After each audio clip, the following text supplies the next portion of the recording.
Hello, I'm Matt Hunter in Glens Falls. With the coronavirus still spreading across the country, local company Quick Response is picking up its efforts to protect the men and women who are protecting our communities each day.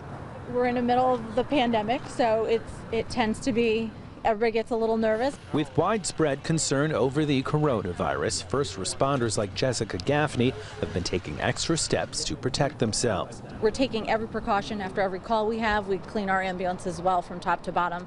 Safety. It's safety for everybody. On Wednesday, Gaffney and her colleagues at West Glens Falls EMS were able to take a break while staff from the company Quick Response sanitized their ambulances for them. This is a nice service, and we're glad that they're able to do this for us so that we can come to work and be safe and go home and be safe with our families. We're just trying to get back to the first responder community the best way we could, and this is the best way we can help relieve the stress of them going back to their families. Earlier this week, Quick Response started bringing its mobile sanitization station to a different Capital Region city each day, inviting fire, police, and EMS crews to come have their vehicles cleaned for free.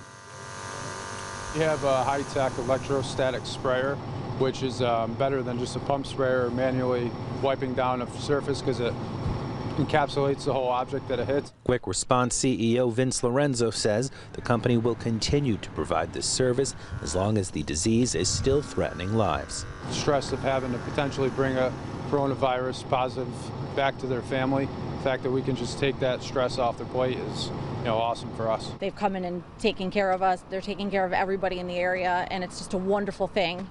Gives us that peace of mind. In Glens Falls, Matt Hunter, Spectrum News.